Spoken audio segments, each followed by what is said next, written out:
Alright, so let's get on with the big shoe, shall we? Let's do it. Why not? Guys, if you guys remember last night, we had a call. We had a caller call in, and he tried to sell me charter cable, which was pretty cool. And I just want to say, you know, this is an interactive show. It's a free-for-all. I am broadcasting out of my home. I had a special guest on Friday night when my buddy Tony decided to drop by towards the end of the show, and you know, hey, I roll with it. I love that kind of stuff, and I love, you know, just like I put Tony on the air, and like when the sales guy called, I put him on the air, and you know, I just love that kind of stuff. So you know, if you want to call into the show, there are two different numbers. I want to recommend you call my personal number because that's just easier. To be quite honest, because if you call in the Blog Talk Radio switchboard, it could be a while before I get to you because I have so many while I do the show, I have like 90 windows open on my computer, you know, and it's just hard to constantly be looking at the Blog Talk Radio switchboard. So, bearing all that in mind, if you want to be a part of the show, I highly encourage you to. I love audience participation, and and if you want to check out the video clips of the show, you go to my YouTube channel, which is Charles Lamson's Webcam Video. And that's my channel. You go to that channel, and you'll find tons of clips there of previous shows. And a little bit of music, me and my buddies jamming, that kind of thing. But I highly recommend it. Gives you a little bit of a different perspective of the show. I cut out the music and stuff like that during the video clips, so you can just sort of get the meat and get your 10 to 15 minutes worth. But anywho, so yeah, if you want to be a part of the show, you call in like I said, I recommend just call my personal number, and that number is 636-946-3688. Once again, that is 636-946-3688. The other number, if you happen to call, maybe it's busy, maybe there's another caller on the line. And the other number, the Blog Talk Radio number, is 917-932-8806. Once again, that is 917-932-8806. And ladies and gentlemen, we have a chat room as well. The chat room activity is not real heavy. It's not, you know, but people, I appreciate people.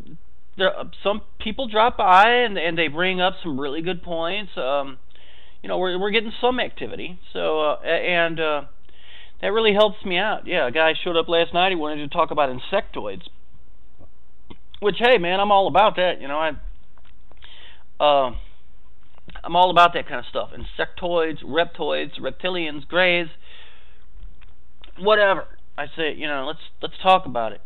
And like I said last night, I don't claim to have ever seen a reptoid or an insectoid, but I've read a lot of stuff and a lot of, you know, testimony from credible witnesses. I mean, that I would consider credible anyway. Maybe I'm a sucker. Maybe we're all suckers. Who the hell knows? But you sure as hell can't believe anything your government is telling you. That's for goddamn sure.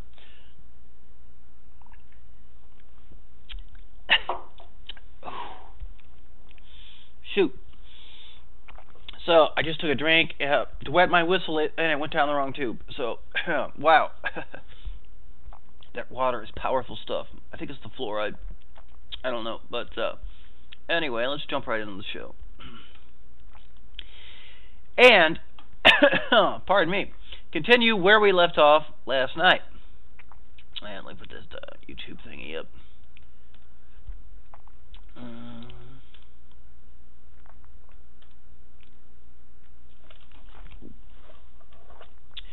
Okay, last night, yeah, when we left off, we were talking about how there were these guys teach. Okay, there all these mystery schools are big on Atlantis, and they all claim to have derived all their special magical knowledge and esoteric secrets and whatnot. They claim to have derived all this directly from Atlantis.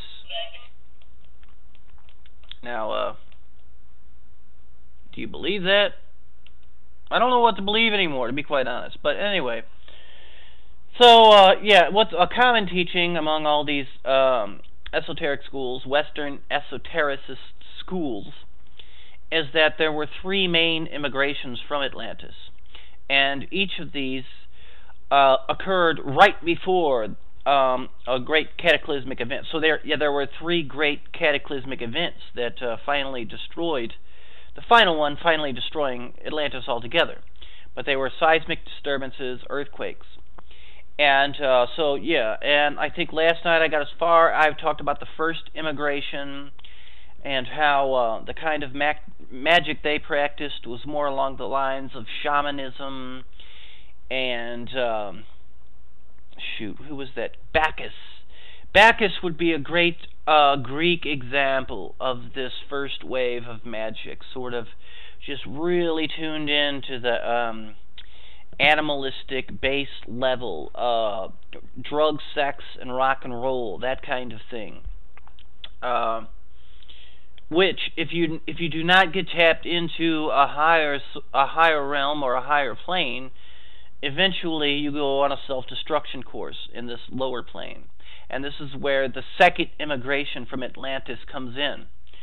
Now, I'm just recapping from last night. And these guys, to make a long story short, these guys are the ones who end up settling up in the Himalayas. They get as far as the Himalayas. They can't go any further because it's just like mountains and snows and yetis.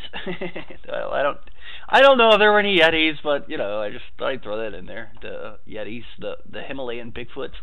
Abominable snowmen. I don't know. I once knew a guy from Nepal, and yeah, we used to always joke around about that. He'd give me shit about our American Bigfoot, and I'd give him shit about Yetis. But anyway, so yeah, and it's claimed that this second wave was like a.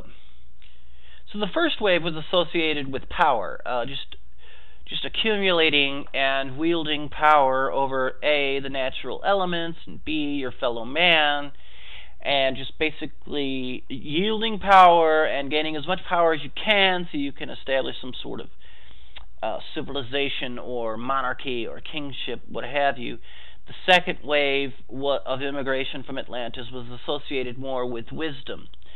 Once one does gain a bunch of power, and all your enemies are vanquished, and you have got some power over the elements, and you have agriculture set up and that kind of thing, then one has time to actually read books and study and blah blah blah and whatnot, and this is where wisdom comes in. And yeah, and then the third and I also mentioned how the third and final wave of immigration was more associated with brotherly love. Yeah, because one who really develops their intellectual powers without developing some sort of compassion and devotion towards the Creator and his fellow man, it leads to a hardness of heart and a narrowness of thinking. So all this stuff sort of goes hand in hand with each other. But anyway, I sort of last night at the end of the show, I sort of stopped at where we were talking about the second wave of immigration and how some of the second wave was actually tainted by influences from the first immigration culture, just as the first immigration culture was tainted by the remnants of Lemuria, which at one time, just like Atlantis, they were a high civilization. highly technological, high-tech civilization, high spirituality, what have you. And I guess their disintegration started before Atlantis, but by now they were like road warrior type stuff, I guess. Mad Max. They had descended into sort of a barbaric almost Stone Age type civilization, and they corrupted this first wave. And in turn, the first wave corrupted the second wave, some of the second wave. But for the most part, a high degree of purity had been maintained in the inner orders of this second wave of immigration. Some of the most profound knowledge in the world is guarded in these mountain strongholds. The third great immigration came right before the final cataclysm, which finally just destroyed Atlantis.